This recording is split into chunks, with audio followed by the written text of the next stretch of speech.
Welcome to episode 32 of the World Builder's Anvil. Don't know where to start building your fantasy world? Do you need more? Does it make sense? Forget any worries and become a crafter of imagination.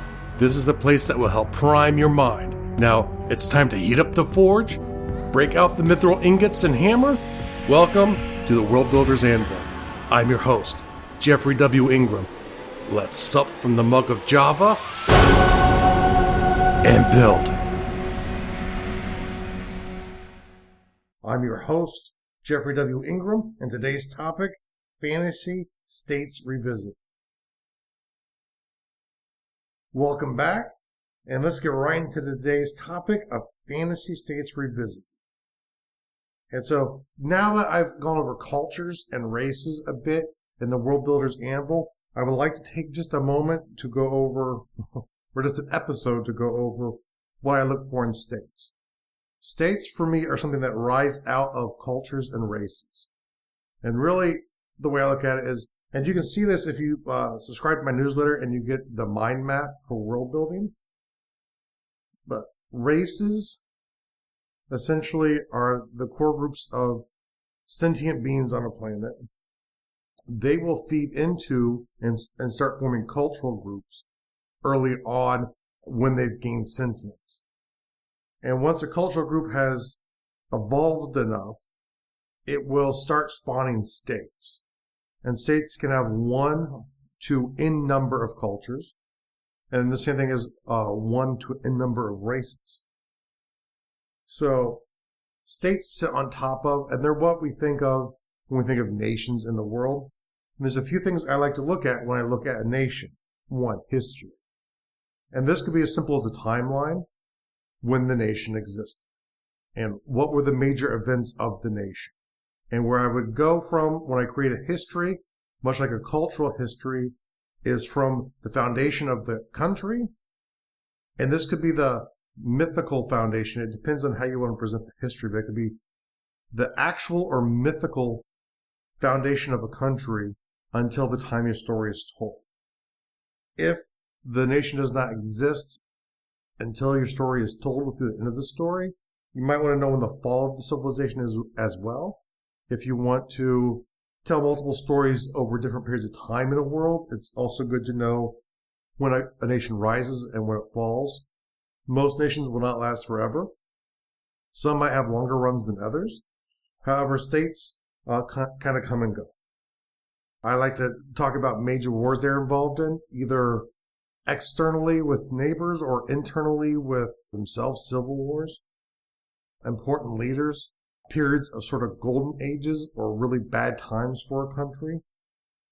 And by bad times, it could be economic or it could just be social unrest. Many things can cause that. And sort of as a subset, I always like to directly know from the calendar of my world what was the date of the rise and the date of the fall of the country. I also like to connect cultures and races into a state. So if I go in and look at one of my states, I will get quick links back to every culture associated with them and every race. Much the same way as if I'm in a culture, it will give me what races are a subset of that culture. And just because a race is a subset of a culture does not mean a cultural group in a state will have all of the races of that culture. It depends on how big the cultural group is and if it's divided amongst multiple states. I like to think of the tolerance level of the state. That goes back to when I was talking about cultures. And I would talk about the ideals of the culture and the actual presentation of the cultural on the X and Y axis. So I kind of do the same thing here, but the major focus for a state is tolerance. So a state might have the same dislike of a nationality as a cultural group does, but they might be more tolerant of that culture or that other state because they're a state and there are different kinds of consequences once you become a state. If as a state, you dislike a cultural group, you might be less willing to go to war because you don't want the economic consequences or you don't have the troop strength to compete against them. So you're more likely to try and hold back and be tolerant, even if it's just for your own self-interest. Or as a nation, maybe you're just a bit more tolerant than the culture was. The XY axis here is going to be modified for multiple cultures if they exist. And the state ideals will probably not be the ideals of the cultural group, even if it's one culture. Because ultimately, when you have a state, you have certain people who run it, and their ideas might or might not run with the cultural norm. But ultimately, it's the point of running a state is to maintain your power running the state. And so there will always be a little bit more emphasis towards state control rather than individual control. Even in a culture that is highly independent, you would still see more of a state control once states form. Types of governments. This is one I'm going to go in great detail when I have an episode on it. I don't look at types of governments quite the same as other people.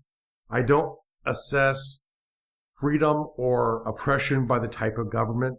Some governments are maybe more likely to be oppressive, but there's nothing to say that a democracy or a republic can't be just as oppressive as a monarch.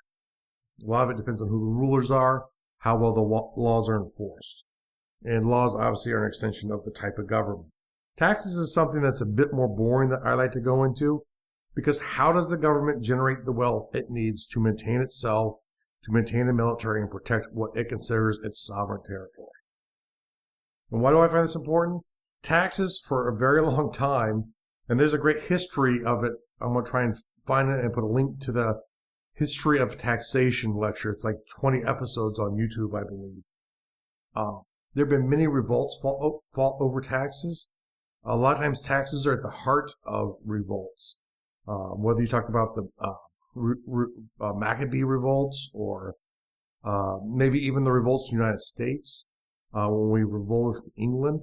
There have been many, many revolts that at the heart of them have been taxes and the way people are taxed. A lot of peasant and slave revolts come from the lack of access to wealth.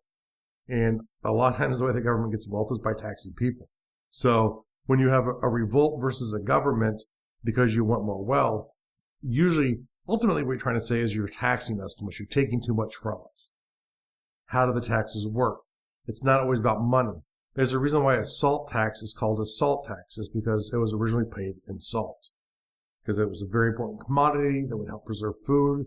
The government would need preserved food to be able to feed troops during military expeditions or through periods of drought, and potentially maybe even help the people out.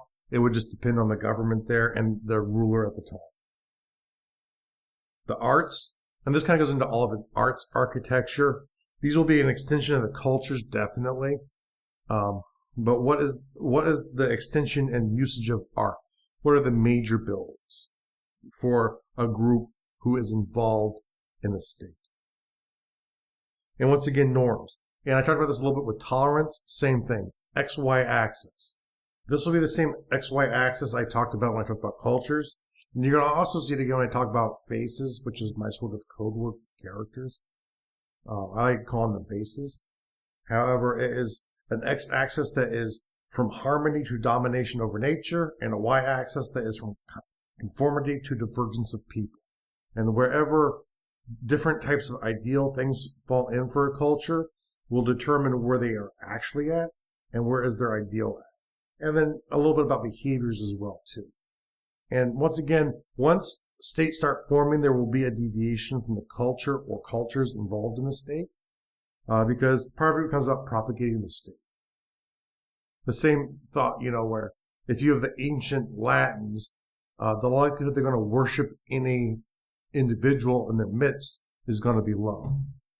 However, later on, you would start to see emperors being worshipped. I don't know if any of the pre-emperors were worshipped in Rome. I just don't know much about Roman history to know that, but I do know Augustus and several emperors were worshipped as a god. And I think some of the emperors might have thought they were gods, but I think it was probably more of a consequence of proving your loyalty.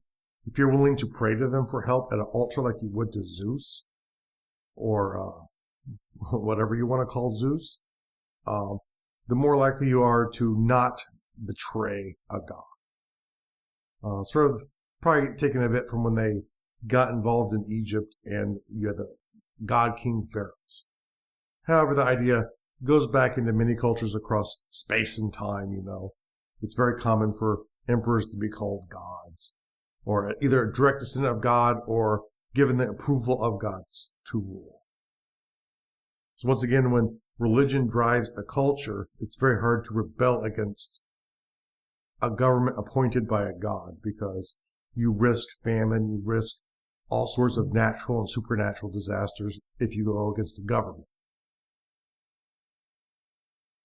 The rating for today's episode is basic. This is a basic topic. You need to know the basics about every state involved. It's a little bit easier if you're doing Earth fiction, because if you're doing a story in modern day United States, the state is the United States, and the history part is probably going to be the same. And the thing that you could do there in exercise is go back and pick some interesting events that have happened sort of historically in the United States, or more current event kinds of stuff, and try and explain how the fantasy forces in your world have forced these events to happen, or how they helped shape where the United States currently is. And from the time your story starts, you're going to have at least a slightly deviated history of the United States.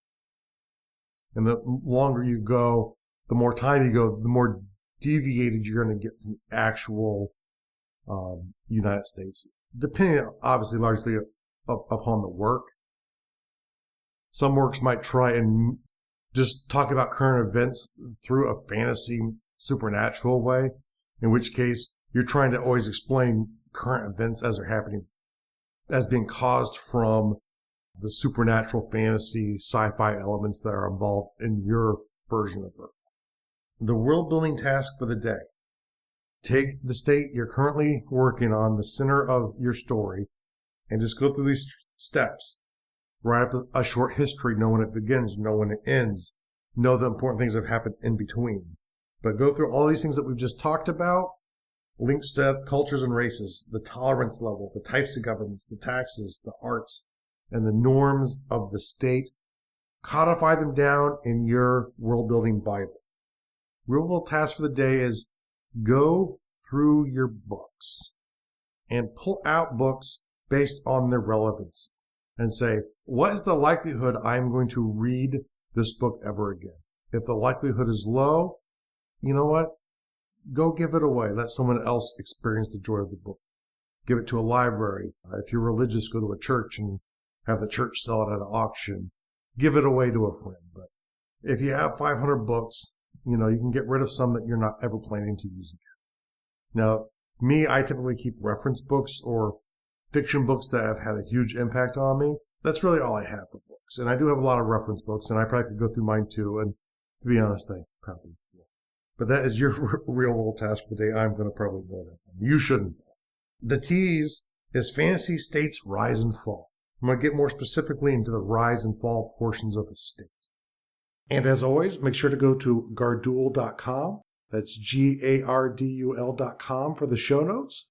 It'll be under podcasting, World Builders Anvil. That's a great place to get all of the information from the episode that you've just listened to, and to see all the resources that we've talked about in this episode.